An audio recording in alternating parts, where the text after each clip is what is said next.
ലോകരാജ്യങ്ങൾ മുഴുവനും യുദ്ധഭീതിയിലാണ് ഇപ്പോൾ നിൽക്കുന്നത്.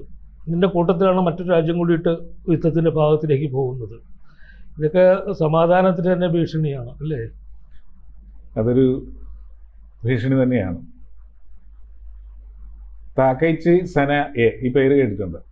ഇല്ല, ഇത് പലരും കേട്ടിട്ടില്ല.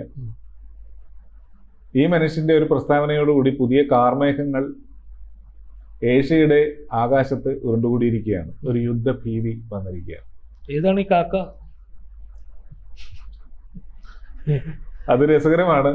സമാധാനത്തിന് വേണ്ടി എന്നും ലോക സമാധാന വേദികളിൽ അതിന്റെ പ്രതീകമായി നമ്മൾ പറയുന്ന ജപ്പാന്റെ പുതിയ പ്രധാനമന്ത്രിയാണ്. ജപ്പാന്റെ പ്രധാനമന്ത്രിയാണ്. അതാണ് ആ പേരിന്റെ ഒരു പ്രത്യേകത തോന്നിയിരുന്നു. അപ്പോ നമുക്ക് ഒരു കാര്യം അറിയാം, ലോകത്ത് പരമ്പരാഗത വൈരികൾ എന്ന് പറയുന്ന ചില രാജ്യങ്ങളുണ്ട്. India, Pakistan, Russia, America, Israel, ചുറ്റുമുള്ള രാജ്യങ്ങൾ. പിന്നെ ഏത് രാജ്യമാണ് പരമ്പരാഗത വൈരികൾ എന്ന് ചോദിച്ചാൽ പലർക്കും അറിഞ്ഞുകൂടാ. അതായത് നൂറ്റാണ്ടുകളോളം പക മനസ്സിൽ സൂക്ഷിച്ച് യുദ്ധസന്നദ്ധരായി ആ ഒരു രാജ്യത്തിന് എന്തെങ്കിലും ഒരു ദോഷം വന്നാൽ അതിൽ സന്തോഷിക്കാവുന്ന മാനസികാവസ്ഥമായിട്ട് ജീവിക്കുന്ന നോർത്ത് കൊറിയയും സൗത്ത് കൊറിയയും പറഞ്ഞില്ല. നോർത്ത് കൊറിയയും സൗത്ത് കൊറിയയും ശരിയാണത്.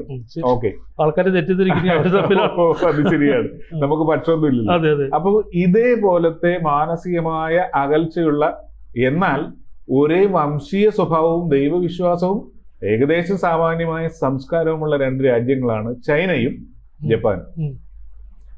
ഇവര് മനസ്സിൽ സൂക്ഷിക്കുന്ന വൈരത്തിന്റെ കനലുകൾ നൂറ്റാണ്ടുകൾ കഴിഞ്ഞിട്ടും ആ രാജ്യങ്ങൾ രണ്ടും പുരോഗമിച്ചിട്ടും അണഞ്ഞിട്ടില്ല എന്നുള്ളതാണ്.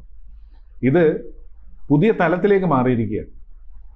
തൈവാൻ ചൈനയുടെ അവിഭാജ്യ ഘടകമാണെന്ന് ചൈന പറയാൻ തുടങ്ങിയിട്ട് കുറെ നാളുകളായി. എന്നാൽ തൈവാൻ ഒരു സ്വതന്ത്ര രാജ്യമാണെന്നും അതിനെ സ്വാതന്ത്ര്യത്തോടുകൂടി ജീവിക്കാൻ അനുവദിക്കണമെന്നും പറയുന്ന പാശ്ചാത്യ സമൂഹത്തിന്റെ പ്രസ്താവനയ്ക്കൊപ്പമാണ് ജപ്പാൻ നിൽക്കുന്നത്. ഇപ്പോൾ നമ്മുടെ തകൈച്ചി സന എ എന്ന് പറയുന്ന ഈ പറയുന്ന ജപ്പാന്റെ പുതിയ പ്രധാനമന്ത്രി ഒരു വാചകം പറഞ്ഞതോടുകൂടിയാണ് അന്താരാഷ്ട്ര തലത്തിൽ ചൂട് പിടിച്ച ചർച്ചകൾ വന്നിരിക്കുന്നത്. അതായത് തായ്വാനെ ചൈന ആക്രമിക്കുന്ന ഒരു സാഹചര്യം ഉണ്ടായാൽ ജപ്പാൻ തന്റെ സുരക്ഷയ്ക്ക് വേണ്ടിയിട്ടുള്ള ജപ്പാന്റെ താല്പര്യം സംരക്ഷിക്കാൻ വേണ്ടിയിട്ട് സൈനികമായിട്ട് ഇടപെടാൻ നിർബന്ധിതരാകും, തയ്യാറാണ് എന്നാണ് പറഞ്ഞിരിക്കുന്നത്. അതും എരുതിയിൽ എണ്ണ ഒഴിക്കുന്നത് പോലെ ഇവർ തമ്മിലുള്ള ബന്ധം വളരെ വഷളായിട്ട് ആണ് മുന്നോട്ട് പോകുന്നത്. അവർ തമ്മിൽ കച്ചവടങ്ങളൊക്കെ ഉണ്ട്. പക്ഷെ എങ്കിലും വിളിക്കാത്ത അതിഥിയെ പോലെ ഈ വിഷയത്തിലേക്ക് ഇപ്പോൾ ജപ്പാൻ നേരിട്ട് രംഗപ്രവേശം ചെയ്തിരിക്കുക. ജപ്പാന്റെ ഉദ്ദേശം എന്താണ്? ഇതിന്റെ പിന്നിൽ ജപ്പാന്റെ ഉദ്ദേശം എന്ന് പറയുന്നത്, ഒന്നാമത്തെ കാര്യം, ചൈനയെ അമേരിക്കൻ താല്പര്യങ്ങൾക്ക് അനുകൂലമായി ഒതുക്കുക എന്നുള്ള അന്താരാഷ്ട്ര പദ്ധതിയുണ്ട്. ആ പദ്ധതി ജപ്പാനെ സംബന്ധിച്ചിടത്തോളം നടപ്പിലാക്കി കൊടുക്കേണ്ടത് ജപ്പാന്റെയും കൂടെ ആവശ്യമാണ്. എന്തെന്നാൽ പരമ്പരാഗതമായ വൈരമുള്ളൊരു രാജ്യം ഉയർന്നു വരുന്നത് എന്നും വലിയ ഭീഷണിയാണ് ജപ്പാന്. ചൈന എന്ന ഈ രാക്ഷസന് ചെറുവിരൽ കൊണ്ട് തോണ്ടിയെടുക്കാൻ പറ്റുന്ന വലിപ്പം മാത്രമേ ഉള്ളൂ ജപ്പാന്. ജപ്പാൻ സൈനികമായിട്ട് ഒരു നിരായുധീകരണ ശേഷിയിൽ തന്നെ നിൽക്കുന്ന ഒരു രാജ്യമെന്ന് വേണമെങ്കിൽ പറയാം. ന്യൂക്ലിയർ ബോംബ് അവിടെ വീണതോടുകൂടി സമാധാനത്തിന്റെ വെള്ളരിപ്രാവുകളായിട്ട് അവിടുത്തെ ജനങ്ങളുടെയും ഭരണാധികാരികളുടെയും ചിന്തകൾ മാറി. അതിനുശേഷം ജപ്പാൻ സ്വന്തമായിട്ട് ആണവായുധങ്ങളോ അല്ലെങ്കിൽ മറ്റ് അവരുടെ സാങ്കേതിക വിദ്യ വളരെ ഉയർന്നതാണെങ്കിൽ പോലും ആ മേഖലയിലൊന്നും അവർ ചിന്തിച്ചിട്ടില്ല. അല്ല, അവര് വേണ്ടെന്നുള്ള തീരുമാനമല്ല എടുത്തില്ല. അങ്ങനെ തന്നെയാണ്. എന്ന് മാത്രമല്ല ജപ്പാന് മറ്റൊരു പ്രത്യേകതയുണ്ട്. ജപ്പാൻ വളരെ അക്രമോത്സുകമായൊരു യുദ്ധതന്ത്രം കൊണ്ടു നടന്നൊരു രാജ്യമാണ്. ജപ്പാന്റെ മിങ് രാജവംശം, അത് ചൈനയിലാണ്. ജപ്പാന്റെ രാജവംശമുണ്ട്. ആ രാജവംശം ഇപ്പോഴും അവിടെ പ്രസക്തമാണ്. നമ്മുടെ ബ്രിട്ടനിലെ പോലെ തന്നെയാണ്. അപ്പൊ ഇവരുടെ കാലം മുതൽ തന്നെ സാമ്രാജ്യത്വ മോഹം ഉണ്ടായിരുന്ന ഒരു രാജ്യമാണ് ജപ്പാൻ. പല കോളനികളുണ്ടായി. അതിൽ പോലെ ചൈനയും കോളനിയാക്കി ഭരിക്കുവാൻ വേണ്ടി ചൈനയിൽ അവർ നടത്തിയ യുദ്ധങ്ങളിൽ കിരാതമായ രീതിയിൽ, പ്രാകൃതമായ രീതിയിലുള്ള കൊലപാതകങ്ങളും ബലാത്സംഗങ്ങളും ആക്രമങ്ങളും നശീകരണ പ്രവർത്തനങ്ങളും ചൈനയിൽ നടത്തിയിട്ടുണ്ട്. അതാണ് ഈ വൈരത്തിന്റെ അടിസ്ഥാന കാരണം. പേൾ ഹാർബർ ആ ഒരു പഴയ ജപ്പാന്റെ പോരാട്ട വീരത്തിൽ നിന്നാണ് അമേരിക്കയുടെ പേൾ ഹാർബർ അവർ ആക്രമിക്കുന്നത്. പക്ഷെ ജപ്പാൻ ഒരു ജയത്രയാത്ര നടത്തുന്ന കാലഘട്ടമായിരുന്നു. ജപ്പാനും ജർമ്മനിയും കൂടി ചേർന്ന് നടത്തിയ ഒരു ആ സമയത്ത് ലോക മഹായുദ്ധത്തിന്റെ കാലഘട്ടമാണ്. പക്ഷെ അമേരിക്കയെ പ്രകോപിപ്പിച്ചതോടുകൂടി അമേരിക്ക അണുബോംബിടാൻ നിർബന്ധിതരാകുന്നു എന്നൊരു വിഭാഗം പറയുന്നു. മറ്റൊരു വിഭാഗം പറയുന്നു അതവർക്ക് പരീക്ഷിക്കാൻ ഒരു ഇടം വേണമായിരുന്നു.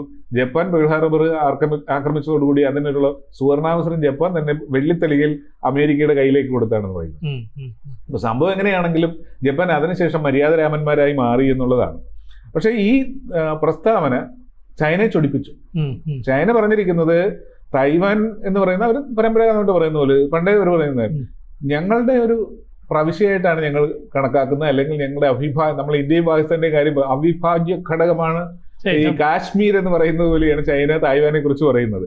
അപ്പോ അതിൽ പുറത്തു നിന്നുള്ള ആരെങ്കിലും ഇടപെടുന്നത് സ്വതന്ത്ര പരമാധികാരത്തെ അവഹേളിക്കുന്നതിന് തുല്യമാണെന്നാണ് ചൈനയുടെ സ്പോക്സ് പേഴ്സൺ പറഞ്ഞിരിക്കുന്നത്. അപ്പൊ ഈ തൈവാന് വേണ്ടിയിട്ടല്ലേ നമ്മളെ ബ്രഹ്മോസിനൊക്കെയുള്ള ഇത് കൊടുത്തിരിക്കുന്നത്, അവർ വാങ്ങുന്നു അങ്ങനത്തെ ചർച്ചകളൊക്കെ നടക്കുന്നുണ്ട്.